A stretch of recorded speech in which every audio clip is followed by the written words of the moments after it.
जे महाराष्ट्र मित्रांनो, S T बसने प्रवास करत असलेल्या प्रवाशांसाठी एक महत्त्वाची सूचना आहे. महाराष्ट्र राज्य परिवहन महामंडळामार्फत एक परिपत्रक काढण्यात आलेलं आहे.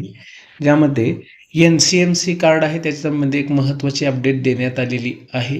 त्यामुळं जे प्रवास करत आहेत बसनी त्या प्रवाशांनी त्या ज्येष्ठ नागरिक आहेत, महिला आहेत, अपंग आहेत, त्यासोबतच जे काही इतर सामाजिक सवलतींचा लाभ घेत असलेले लाभार्थी आहेत बस प्रवाशांचा, तर त्यांच्यासाठी एक महत्त्वाचं अपडेट आहे. त्यांनी व्हिडिओ शेवटपर्यंत पहा. तर यामध्ये तुम्ही बघू शकता एक परिपत्रक काढण्यात आलेलं आहे. त्यामध्ये NCMC कार्ड प्रणालीचा मानक कार्यप्रणाली SOP बाबत हे परिपत्रक आहे. यामध्ये त्यांनी स्पष्ट दिलेलं आहे की सध्याच्या ज्या स्थितीत NCMC कार्डची नोंदणी आणि वितरणाची जी प्रक्रिया चालू आहे ते फक्त महिला, ज्येष्ठ नागरिक आणि तसेच अमृत ज्येष्ठ नागरिक हे जे लाभार्थी आहेत जे बस सवलतीचा लाभ घेत आहेत यांच्यासाठीच हे वितरणाची आणि नोंदणीची प्रक्रिया सुरू आहे सद्यस्थितीत. आणि जे राहिलेले लाभार्थी आहेत जसे की दिव्यांग लाभार्थी आहेत, इतर ज्या योजनांचा लाभ घेत आहेत जसे की शाळेचा पास असतो विद्यार्थ्यांचा ते लाभार्थी आहेत, इतरही लाभ घेणारे भरपूर बस सेवेचा, त्यांच्यासाठी एक महत्त्वाची अपडेट आहे की येत्या काळात लवकरात लवकर नोंदणीची व वितरणाची प्रक्रिया सुरू करण्यात येणार आहे. इतर सवलतधारी प्रवाशांसाठी NCMC कार्ड नोंदणीकरण त्यासंबंधित हे परिपत्रक काढण्यात आलेलं आहे.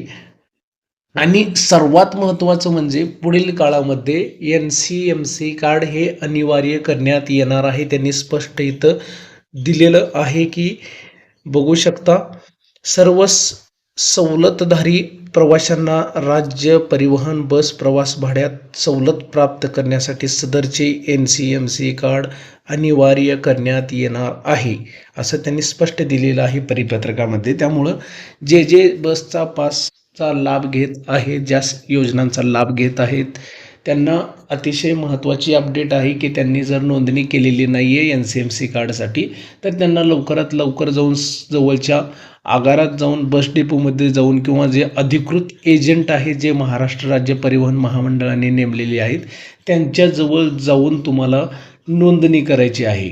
तर तुम्हाला पुढे ज्या सवलती चालू आहेत त्याचा लाभ पुढे मिळणार आहे बसमध्ये, अन्यथा तुम्हाला लाभ मिळणार नाही आहे. कारण आता पुढील काही दिवसामध्ये हे NCMC कार्ड बंधनकारक करण्यात आले आहे जे बसचा सवलतींचा लाभ घेणार आहेत त्यांच्यासाठी. तर त्यांनी आणि आता सद्यस्थितीत जर बघायला गेलं तर बस डेपोमध्ये महिला, ज्येष्ठ नागरिक आणि अमृत ज्येष्ठ नागरिक यांनाच फक्त नोंदणी करता येत आहे आणि त्यांनाच वितरणाची सुद्धा प्रक्रिया सुरू करण्यात आलेली आहे टप्प्याटप्प्याने. म्हणजे आता पुढील काही दिवसामध्ये म्हणजे आठवडाभरामध्ये किंवा 10 दिवसाच्या आत लवकरच पुढे इतर जे लाभार्थी आहेत त्यांची सुद्धा नोंदणी प्रक्रिया सुरू केली जाणार आहे. जे शाळेचे विद्यार्थी आहेत त्यांना सुद्धा पास असतो त्यांची सुद्धा नोंदणी प्रक्रिया लवकरच सुरू केली जाणार आहे. दिव्यांग लाभार्थ्यांची सुद्धा नोंदणी सुरू केली जाणार आहे. तर अशा प्रकारे लवकरात आणि इतर जे लाभ घेत आहेत त्यांना सुद्धा ही नोंदणी प्रक्रिया करता येणार आहे पुढील काळामध्ये. सद्यस्थितीत फक्त या 3 घटकांसाठीच आहेत, महिला, ज्येष्ठ नागरिक आणि अमृत ज्येष्ठ नागरिक.